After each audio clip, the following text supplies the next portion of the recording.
Assalamualaikum warahmatullahi wabarakatuh. Ketemu lagi dengan saya Hadi Santoso di Hadisan Channel.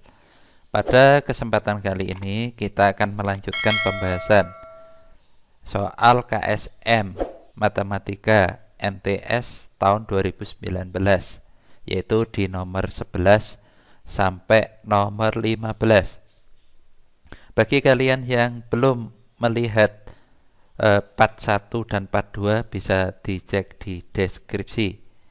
Oke, langsung saja kita bahas yang nomor 11.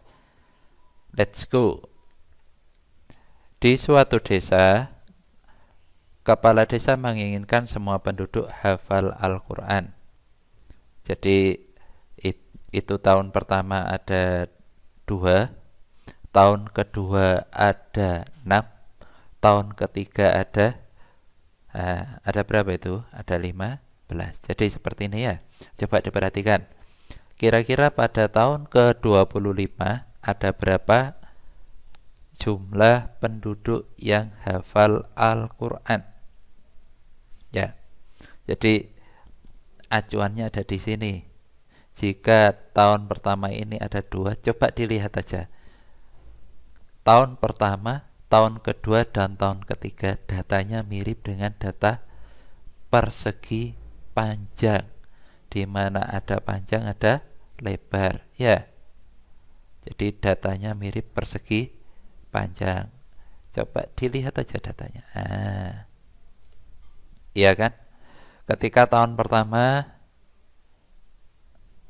bisa kita lihat yang posisi mendatar itu ada 2 titik.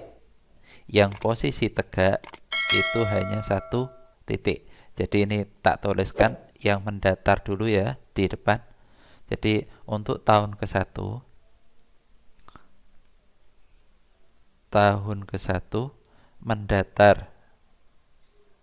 mendatarnya tak tulis di depan 2, tegaknya 1 ya. Oh, enak tulisan seperti ini aja. Jadi tahun 1 itu 2 kali 1. 2 ini mendatar, datar ini yang tegak ya. Terus kita lanjutkan tahun kedua. Tahun kedua mendatarnya ada berapa? 3, tegaknya ada 2. Tahun ketiga mendatarnya ada, dihitung ya, 1, 2, 3, 4, 5. 5. Tegaknya ada 1, 2. Tegaknya ada 1, 2, 3. Ini ada 3. Nah. Jadi kira-kira ada berapa yang hafal? Coba kita hitung. Di sini ada 2 sama 1, jumlahnya ada 2. Di sini jumlahnya ada 6. Di sini jumlahnya ada 15 ya. Kalau begitu tahun ke-25 ada berapa? Kalian perhatikan tahun ketiga. Ini sepertinya untuk tahun ketiga ini ada kesalahan pola ini. Karena apa? Kalau kita menggunakan soal seperti ini, di sini polanya tidak terbentuk, kecuali untuk yang mendatar ini misalkan ada 4. Nah, baru ini bisa terbentuk suatu pola. Jadi seandainya ini 4, hanya 4 saja, jadi untuk yang ini tidak ada, ini tidak ada. Nah, berarti ini polanya menjadi 4 kali 3, pola tahun ketiga. Jadi tahun ketiga itu polanya menjadi 4 kali 3, sehingga di sini 12. Nah, Dari sini kalian bisa mengetahui ternyata ketika tahun pertama di sini ada 2, di sini ada 1. Ketika tahun kedua ada 3, ada 2. Otomatis ini bertambah 1, ini juga bertambah 1. Nah, ini didapat dari mana?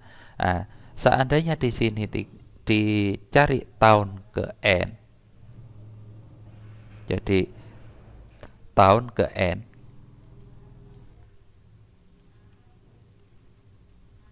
tahun ke n, maka ini akan menjadi n karena sesuai dengan ini ya. Ini ketika ini 1, di sini juga 1.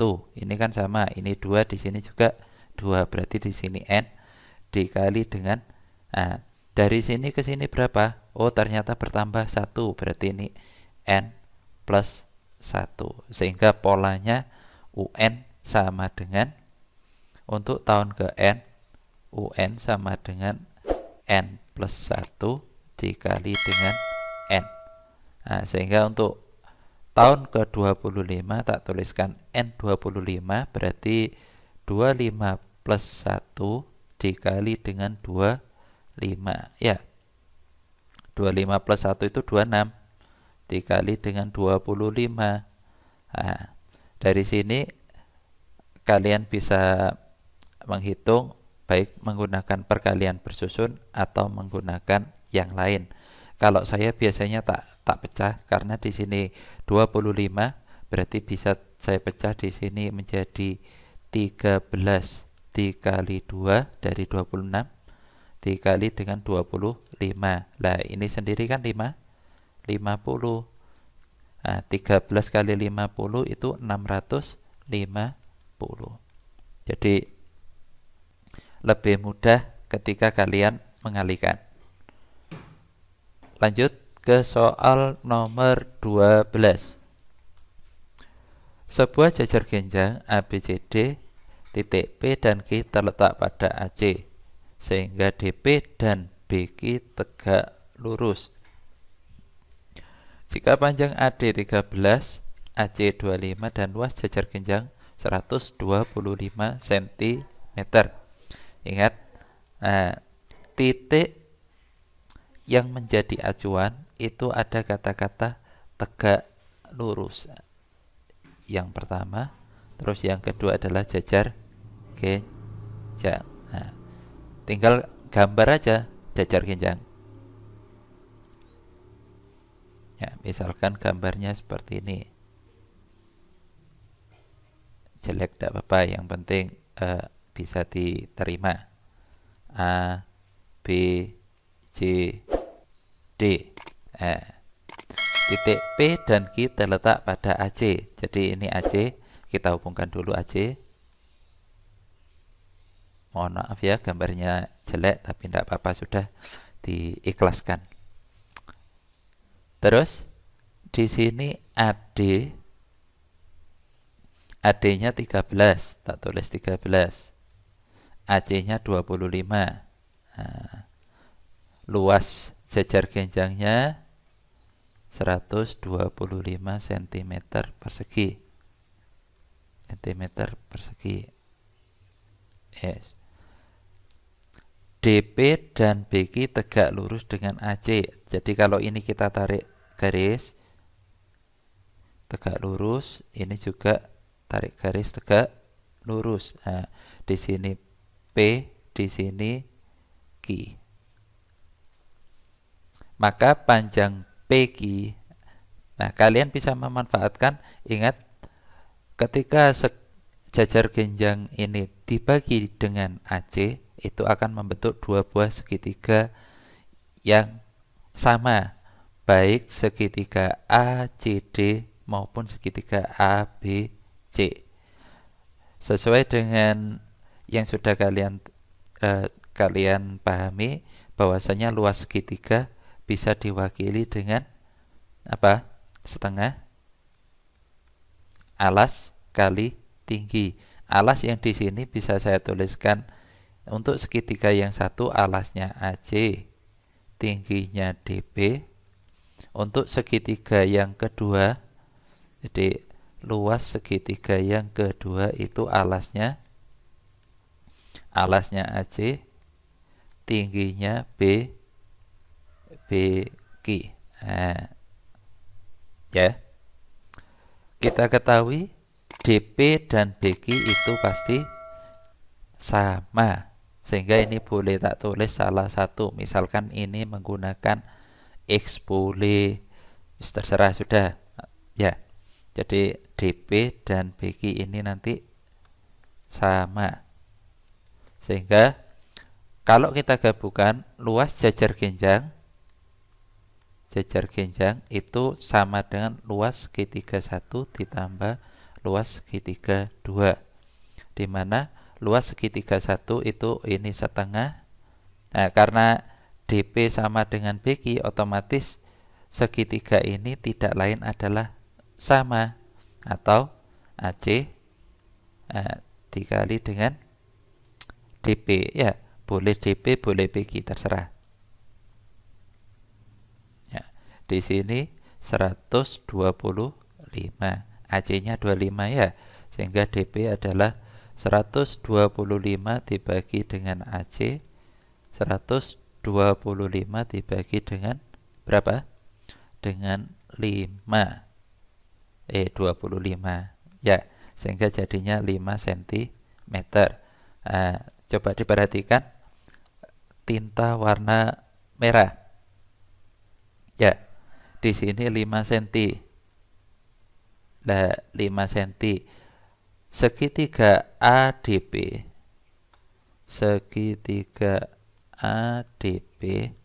itu siku di P ya. Sehingga dengan menggunakan triple Pythagoras, AP bisa didapatkan berapa? 12 cm.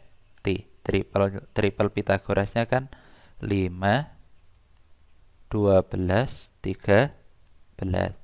Nah, 5-nya sudah ada ini. 5 sudah ada, 13 sudah ada, yang belum 12. Sehingga dari sini bisa kita tuliskan ini 12, ini 12. Nah, PQ-nya berapa? PQ-nya otomatis 1. Jawabannya yang B. Oke. Ya, udah kan? Tidak ada yang sulit. Kita lanjut ke nomor 13. Nomor 13 ini juga mudah. Ya, ini menggunakan teori diagram Venn. Jadi saya tuliskan aja langsung. Untuk yang sholat duha, saya simpulkan pakai D, itu 95. Untuk tahajud pakai T, itu 87.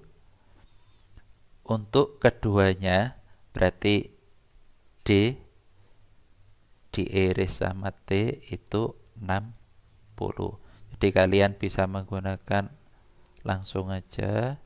Nah, waduh, gambarnya kok tidak rata ini ya. Gunakan diagram Venn, di mana di sini untuk yang di sini ini misalkan D, ini T. 60 itu posisinya di sini. 60. Ya, harap dimaklumi ya, diagram Venn-nya kok lucu ini. Kita kita gambarkan lagi aja. Waduh, terbiasa menggunakan apa? Spidol di papan tulis.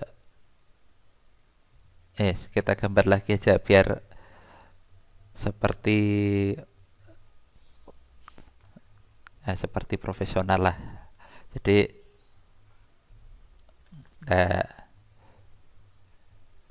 wes lumayan daripada yang tadi.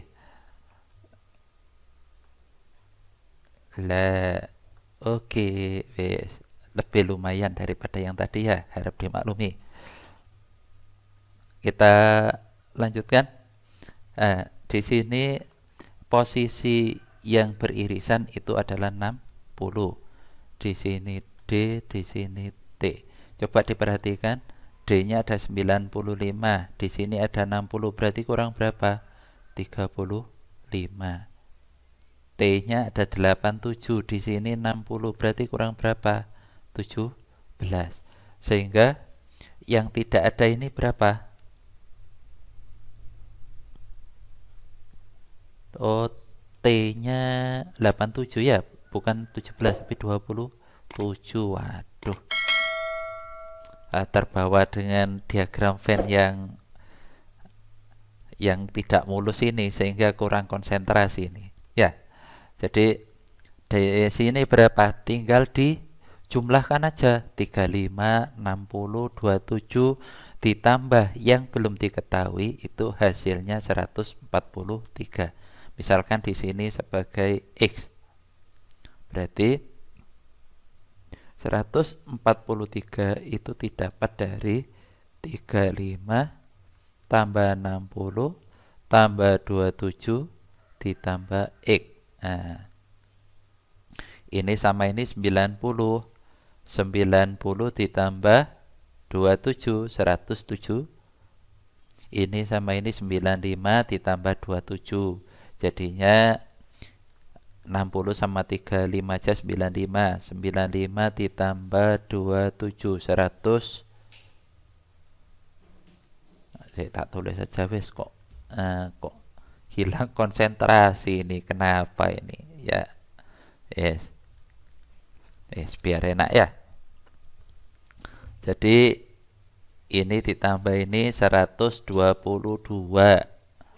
122 ini 143 plus X, sehingga X sama dengan 143 dikurangi 122. Hasilnya berapa? Nah, hasilnya 21. Jadi jawabannya yang A. Ya, oke, lanjut.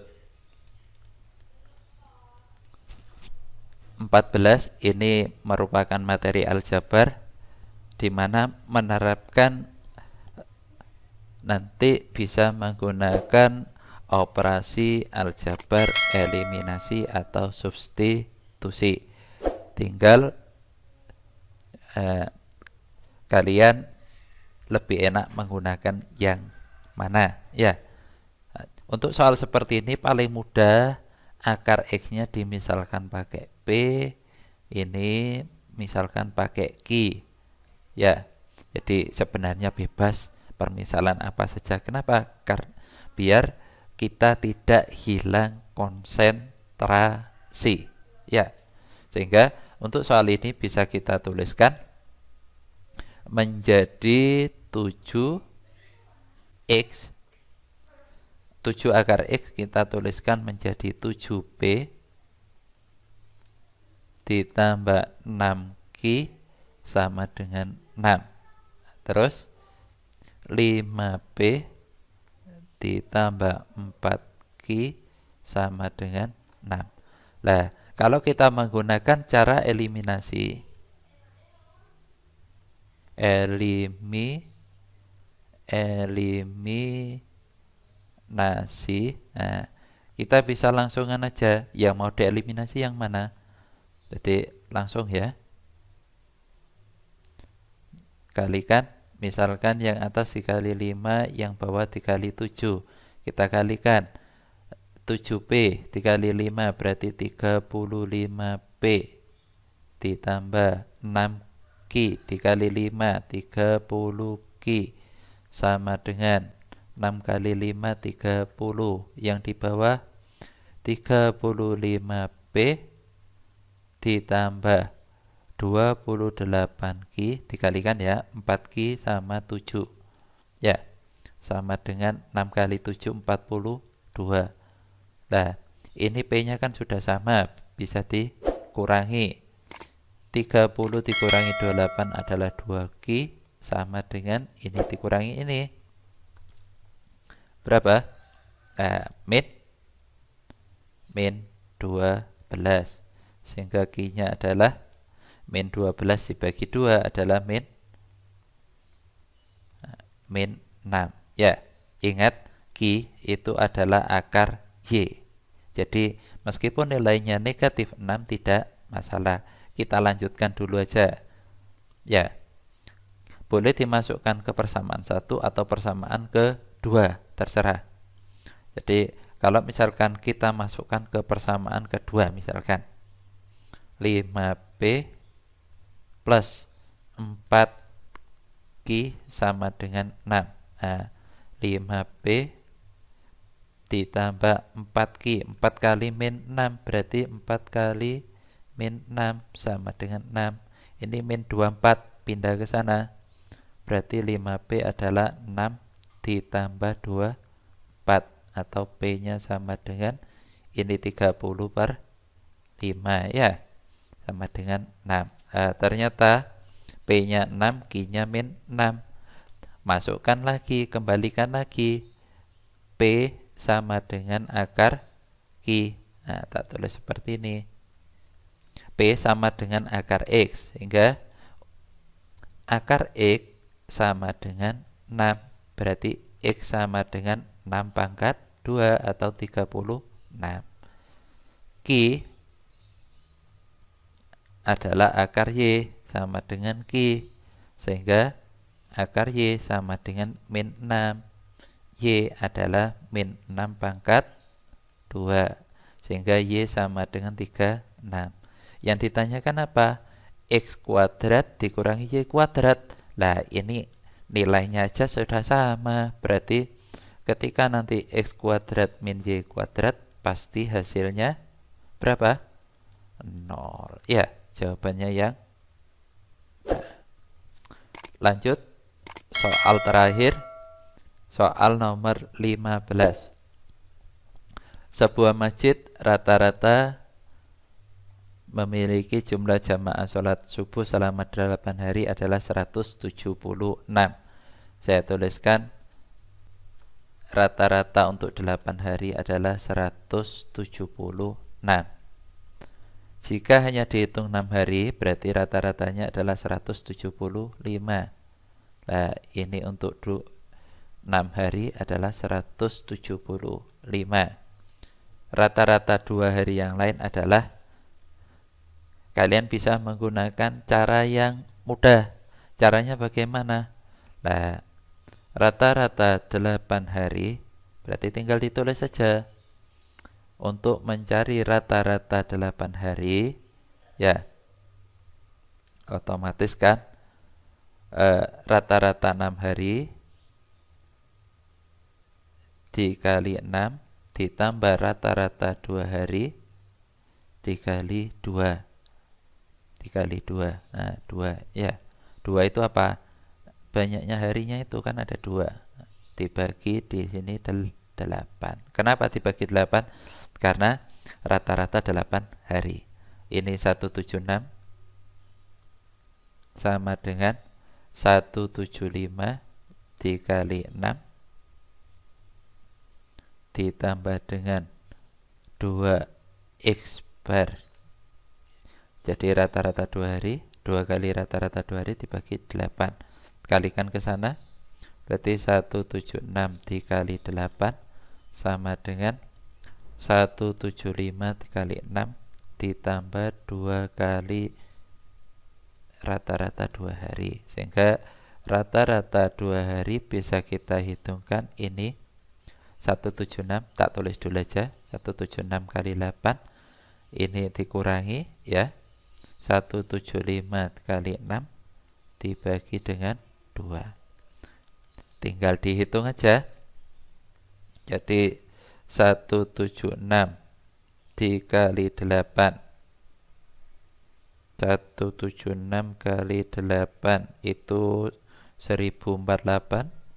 1408 dikurangi 175 kali 6 itu 1050 ya. Nanti dicek lagi, 1050. Terus ini dibagi 2. Nah, 1048 dikurangi 1408 dikurangi 1050 itu adalah 358. 358 dibagi 358 dibagi 2. Ini 358 dibagi 2 hasilnya 179 ya. Jadi jawabannya yang D. Nah, itu tadi pembahasan untuk soal KSM nomor 11 sampai 15. Nanti untuk yang masih bingung bisa ditanyakan via chat atau komentar. Untuk materi KSM yang lain bisa lihat di kolom deskripsi. Dan tak lupa, bagi yang merasa kesulitan bisa menghubungi saya lewat email boleh, terus lewat blog juga boleh, atau lewat channel. Terima kasih. Kurang dan lebihnya mohon maaf. Assalamualaikum warahmatullahi wabarakatuh.